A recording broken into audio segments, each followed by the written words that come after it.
This is Real News Media TV, coverage you can trust. Please like, share, subscribe, and hit the notification bell. Select all for daily news updates. Halfway Tree Police seek public's assistance in identifying male body. The Halfway Tree Police are seeking the public's assistance in identifying the body of a man that was found in Tavistock Terrace, St. Andrew on Friday, March 11.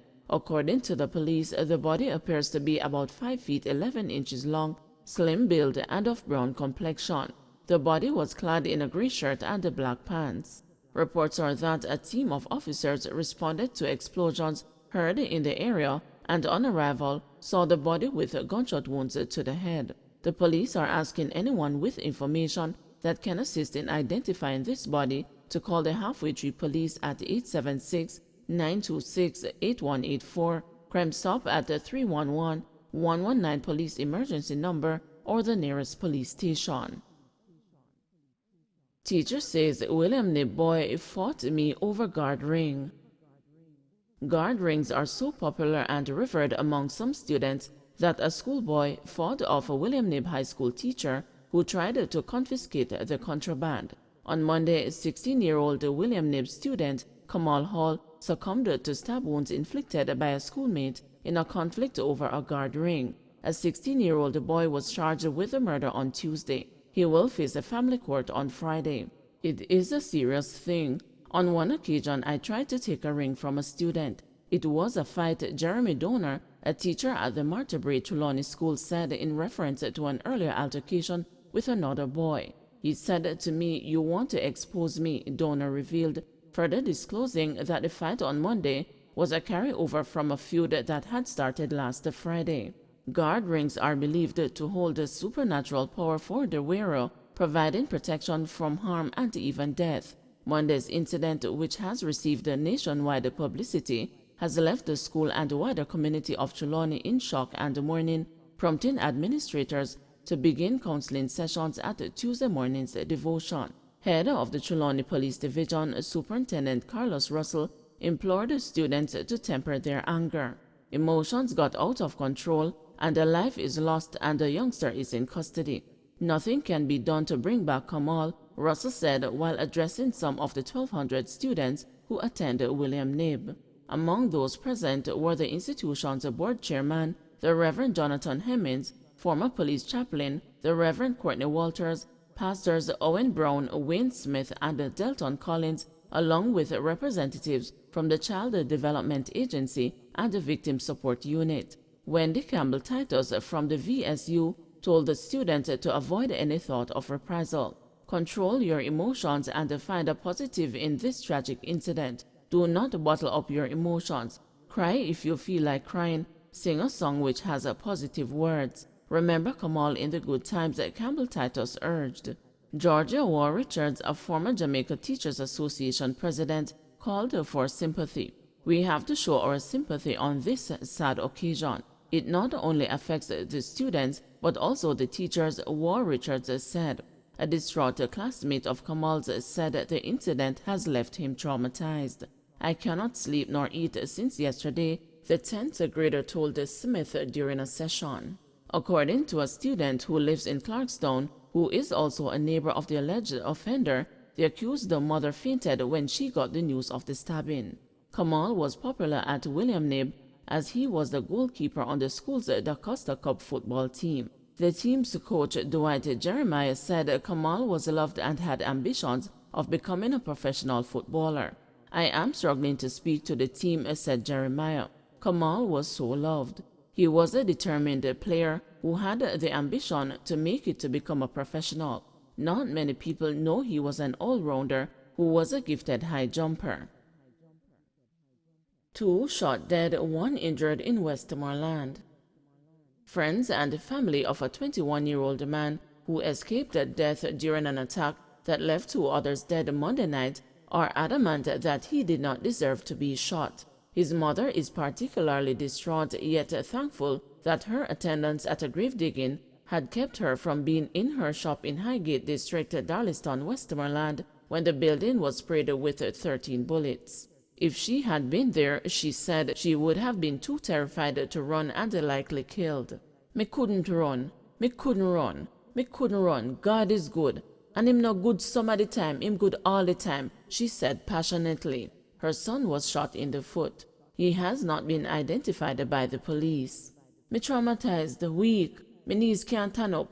I don't know the words what to use. Me can't explain with words. All me can say is God is good, emphasized his mother, whose name is being withheld.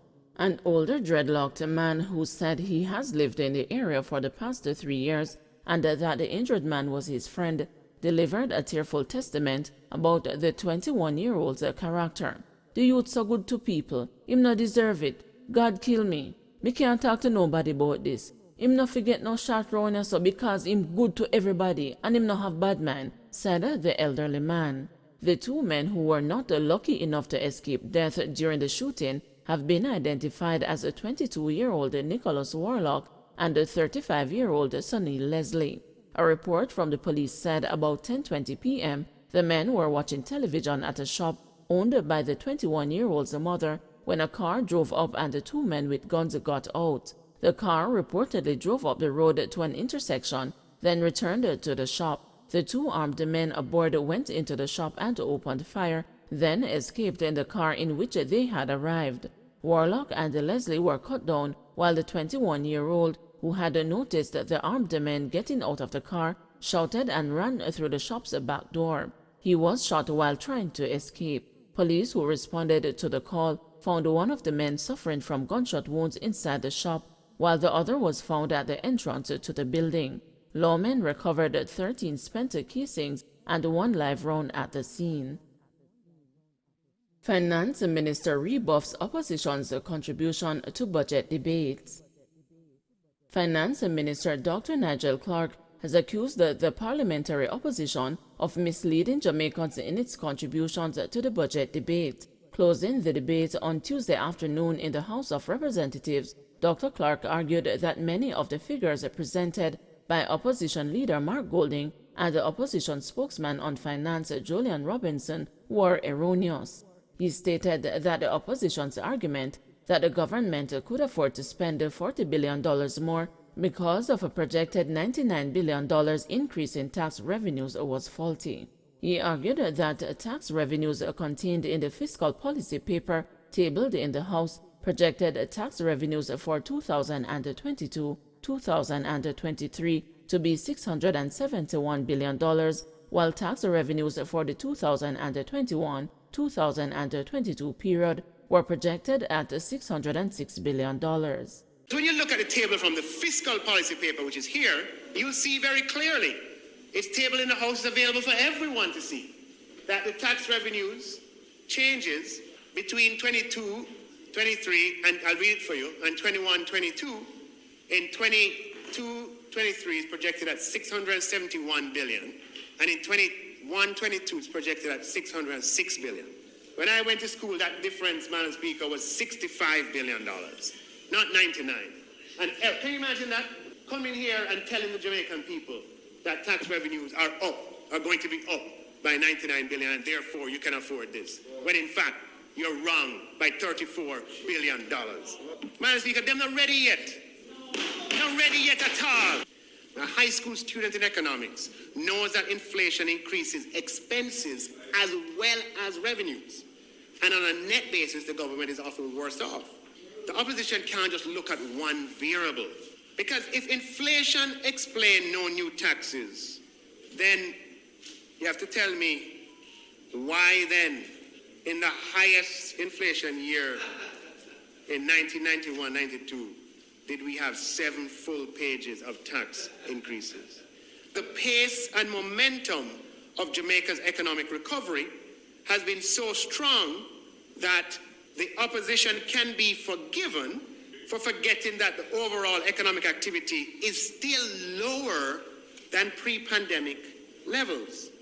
So the facts, Madam Speaker, are that the volume of fuel imports to Jamaica declined considerably during the pandemic, considerably, and they have not yet recovered to pre-pandemic levels. And that is a simple fact. As a result, even with fuel prices where they are, At this stage, and I can't predict the future, but at this stage, the projections are still that in the fiscal year 2021-2022, the government will take in less in fuel taxes than we did in 2019-20 prior to the pandemic.